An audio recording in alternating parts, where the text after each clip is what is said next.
foreign judgment as you've done here?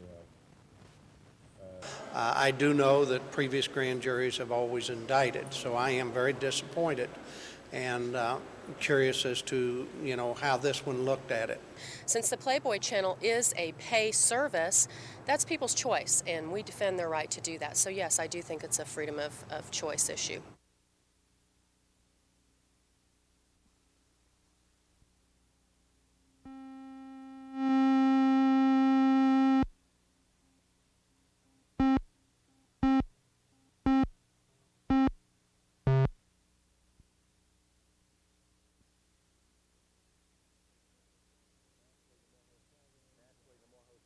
Naturally, the more hotel rooms that are of first class, the better the opportunity is to, attract conventions and so forth. So it is a blow to that, and it does have some impact also on the prospects for the Galleria project.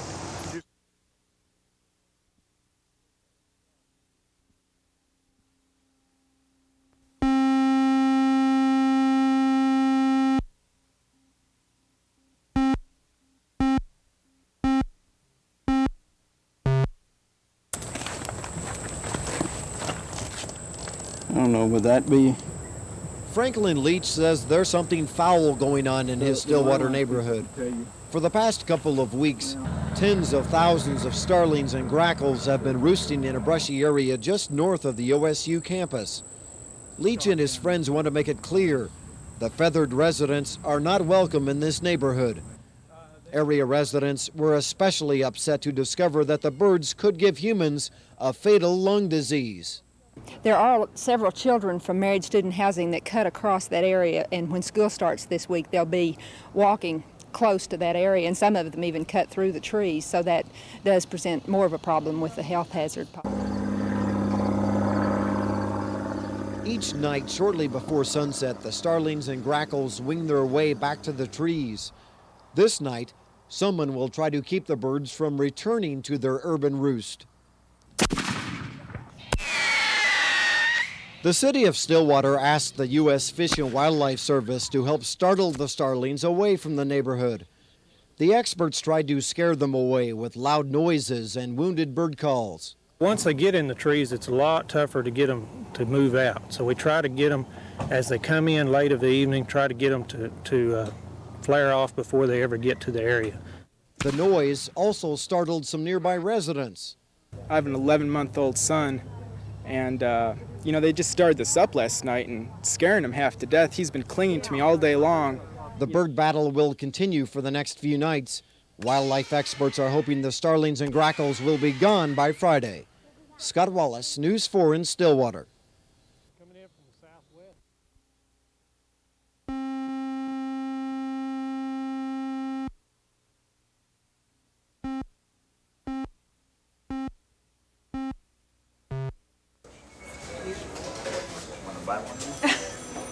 No, it's not. Yeah. I'll get the key. That's why I was rolling. Yeah. Stephanie, sit still. Sit still. Given a cash rebate from $400 to $1,500 depending on which model car you buy. So we've got more to offer than just the special financing, which is great. Scott first. We have to call our. This is the only day we got off. This doesn't have air, does it? No, it's set up for it. See, when they bring it in.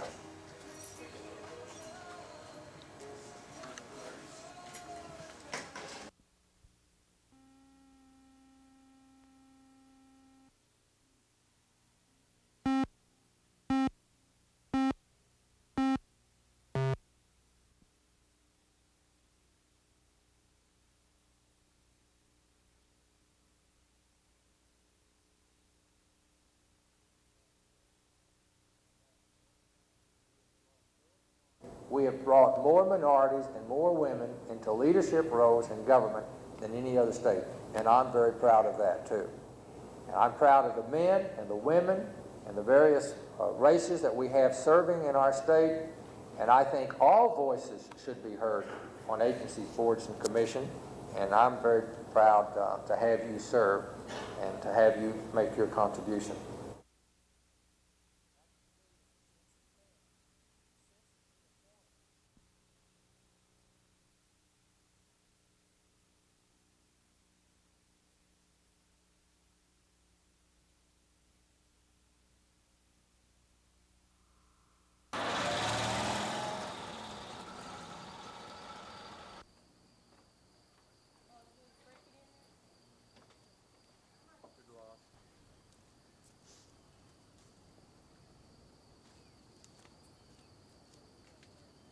Although we had no indication there was any foul play involved, we dispatched our command post and extra personnel to look for these boys simply because of the conditions being in the same area that the Seton child disappeared from. We just couldn't take any chances.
Ten-year-old Angela and her 8-year-old brother Trace spend a couple of weekends a month in prison. The youngsters didn't break any laws. They come to the Clara Waters Community Treatment Center to visit their mother. Their mom is serving a 3-year prison sentence for forgery. A parenting program allows Trace and Angela to spend the night with their mother at the low-security prison every weekend. I was raised in foster homes, and it's without your parents, it's hard. And I prefer to have my kids next to me. That's one of the most important things to me. It's being with my children. Behind bars or not, that's it. My kids. They're my life. Pam Rain spends much of her free time reading. She was pregnant when she began serving a 7-year sentence for manslaughter. The parenting program has allowed Pam to get to know her 17-month-old son, Jeremy. I couldn't have him up here, then he would just be seeing me once a week or twice a week for a couple hours. And right now, since I've been here in March, he knows me. He calls me Mama now, and I really worried about that. You know, I didn't want him calling his grandmother or anybody else mother. I wanted him to know I was his mother. Ready? Here we go. The goal of the Community Treatment Center is to get the inmates ready to return to the free world. Corrections officials say an important part of that reintegration is to help parents get used to being around their kids. Scott Wallace, News 4 in Northeast Oklahoma City.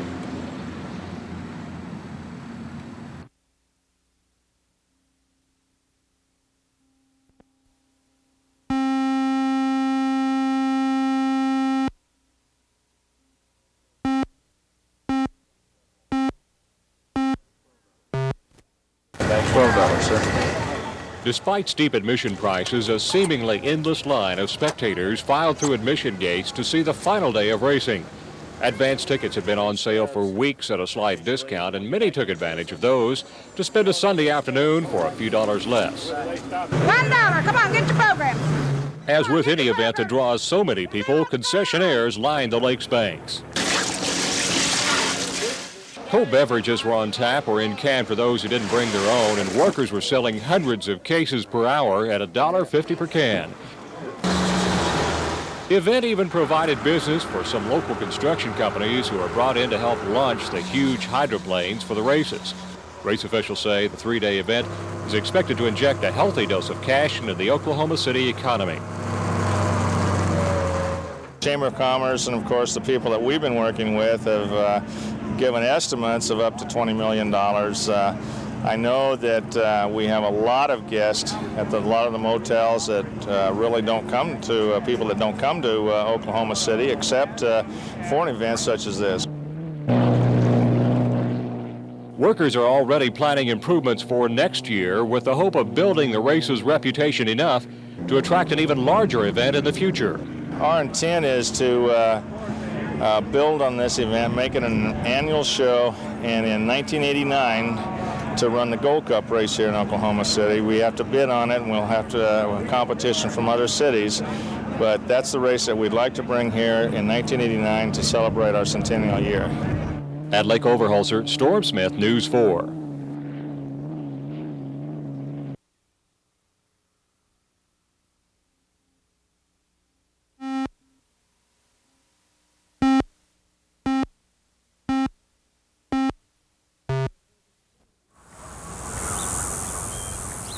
For more than 20 years, many residents here in Harrah bought natural gas from the Mustang Fuel Corporation.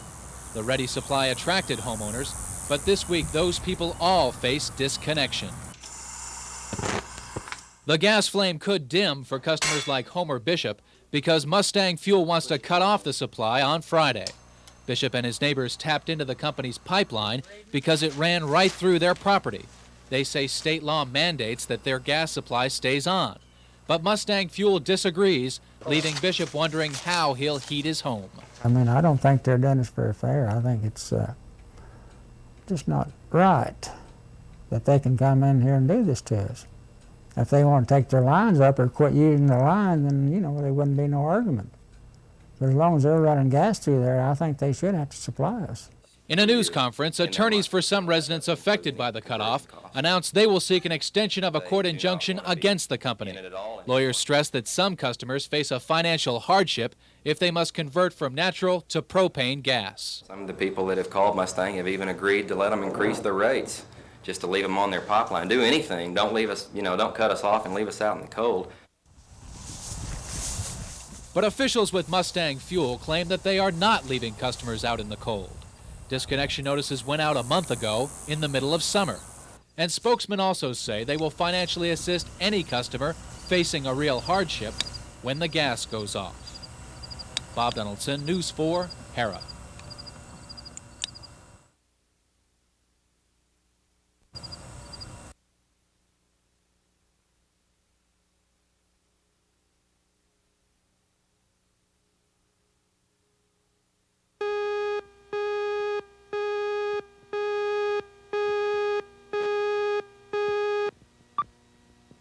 We've got the report in the office, and it's 20 or 30 pages, and I didn't make enough copies for today, but I'd be happy to get some copies for the press room by the end of the day. I think you'd find that I will share. Now, I think if we compare ourselves with other states and decide that we're out of line in the ways we're spending dollars, then we could either choose to spend fewer dollars or direct the spending of those dollars toward purposes that we would think are more important.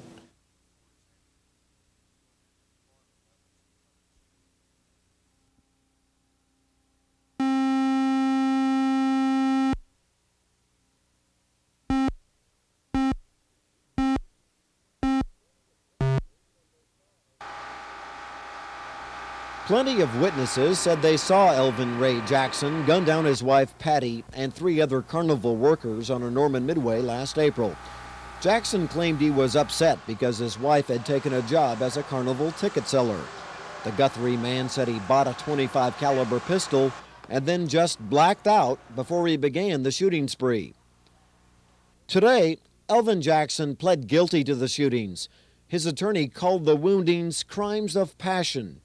The Norman District Attorney's Office recommended that he be sentenced to concurrent 10-year sentences with 8 years suspended. That means Jackson will spend 2 years in prison and 8 years on probation. The wife of the defendant, Patty Jackson, I haven't talked with her about the case since it was filed back in April. She has apparently gone back with her husband and doesn't want to prosecute. One of the other witnesses have been unable to serve a subpoena on that person or locate them. I believe a term of 2 years to serve and 8 years suspended on top of that is an appropriate disposition of the case. Courthouse sources say that if Jackson behaves himself, he could be out of prison by next spring. Scott Wallace, News 4 in Norman.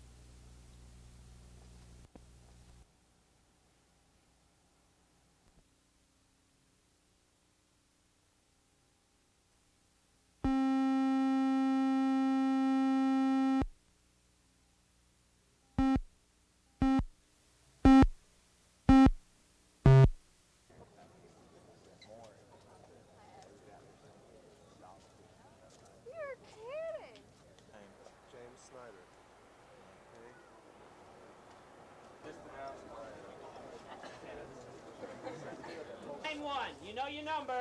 If you need a number, gentlemen over by... Well, I heard on the radio that they were going to have starting tickets around 4:30. I heard about it, so I came over here, and they said they were going to start the list about 5 o'clock. And so I just hung around, and there was about 6 of us here, and they started the line. And I was the number 1, so I just put my name down. Surprised you were the first one in line? Yes, very surprised, very excited.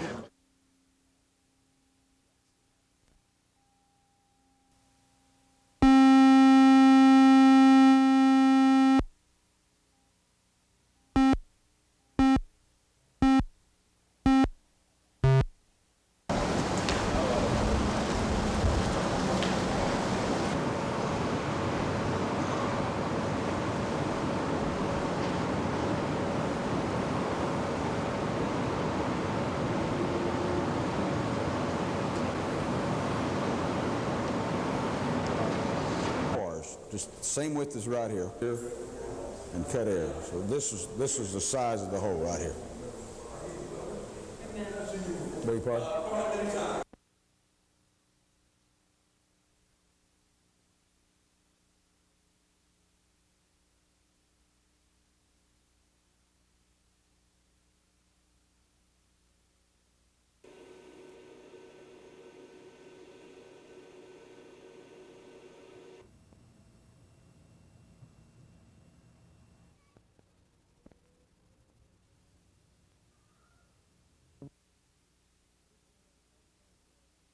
Possibly help name suspects and my understanding they had. At this point, information developed during the investigation by the officers in this case have shown that Miss Kent could not have, under her own power, been in the Luther area in such a rural location with her own transportation means.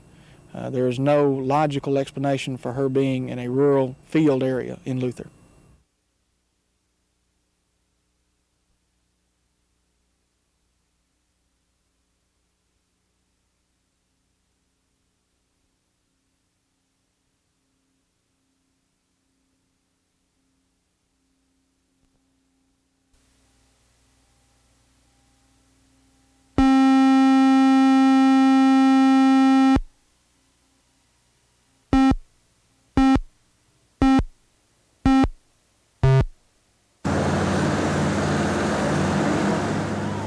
With smoke from the fire still hanging in the air, demolition crews began tearing down the charred remains of the Ainsworth Van Lines building.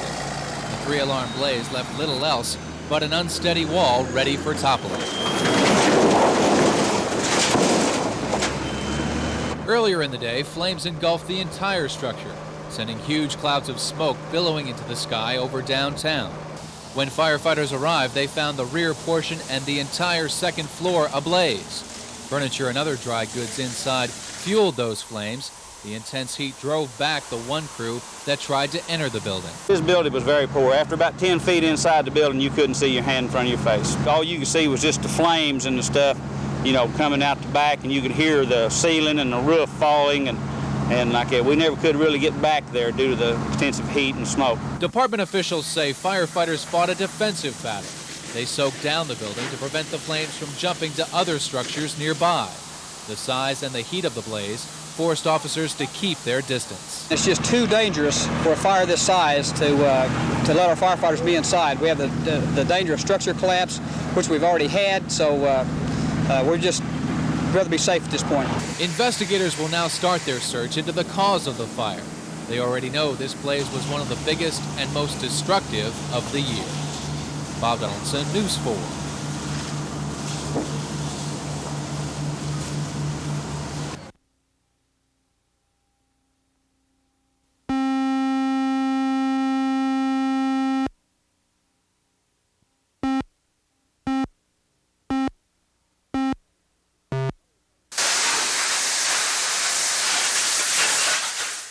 Firefighters continued spraying down the smoking embers of the warehouse a full 24 hours after the fire started. In just a little more than 3 hours, the three-alarm blaze turned one of the oldest buildings in town into a pile of brick and charred wood.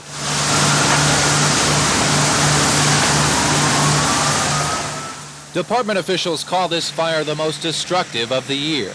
It destroyed $1 million worth of property, and it was also the most expensive for the city in terms of manpower and water pressure. Now investigators call its origin suspicious. They say circumstances surrounding the blaze will make them examine the possibility of arson. We had a holiday weekend. The building was presumably secure or locked up, and the fire, according to investigators, burned for quite some time, as was evident when it broke out. It broke out on us in a hurry all at once and totally engulfed the second floor and the rear end of the structure.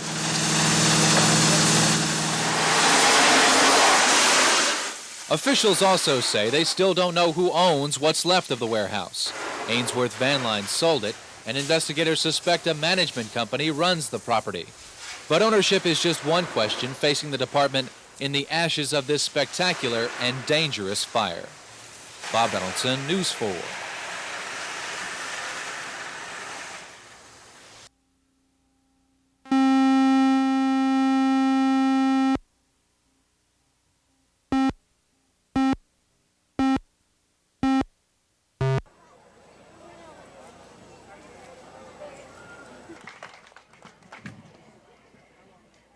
Representative with us. Please welcome him when we have him up here. I appreciate it. I want to emphasize again, these legislators. Anybody else? AFGE. Thank you, Representative Craighead. Town News is an Oklahoma City newspaper that cared enough to get involved in the right to work fight. There's some good history in there. Get you one and please read about it.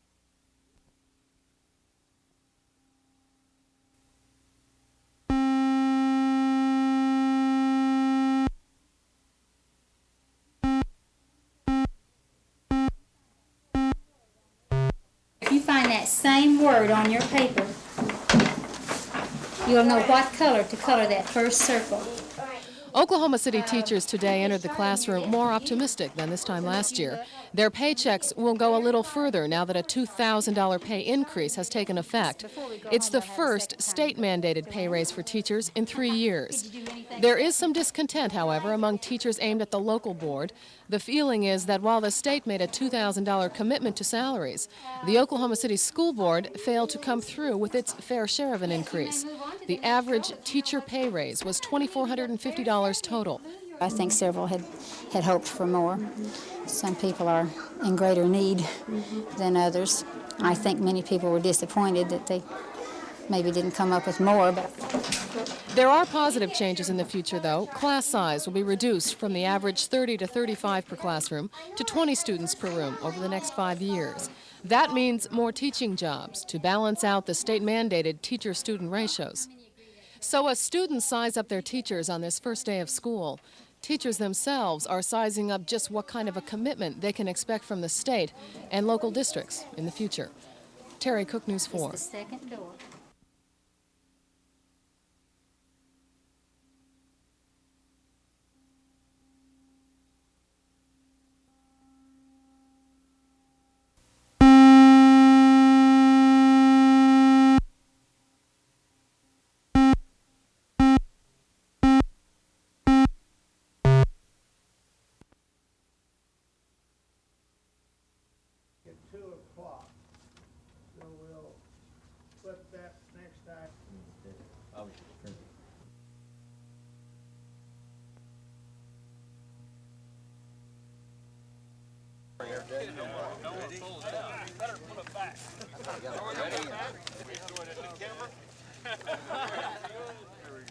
The initial indication is that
He was still yelling, "Get out of my office," and he began to shut the door on her.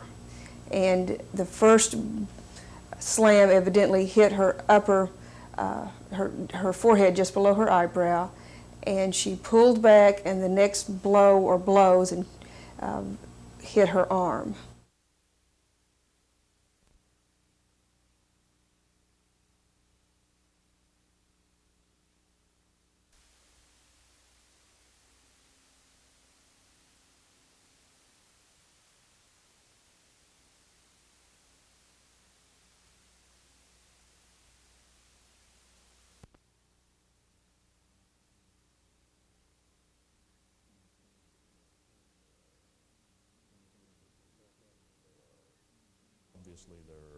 There are corners that can be cut or non-spec materials that can be used, any number of ways that improper activity can be conducted.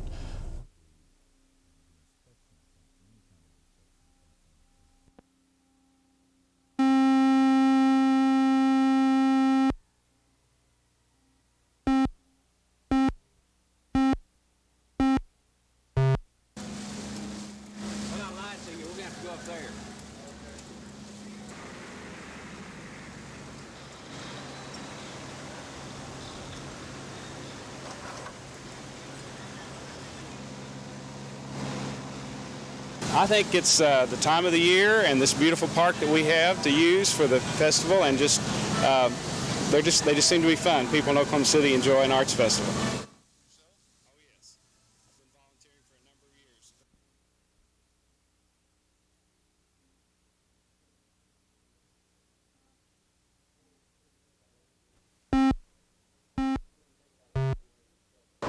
What do you think about what the jury said tonight?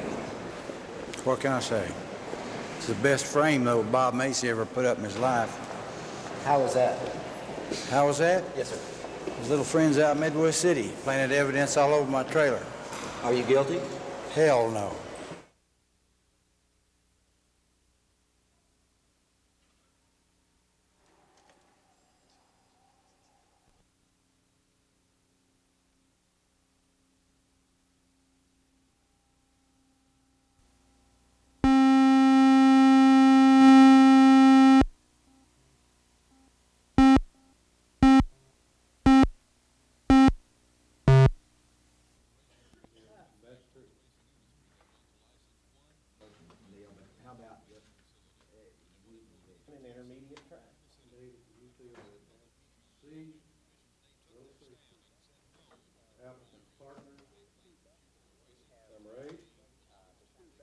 We have the two best candidates in the state, without question. As a matter of fact, in the Southwest.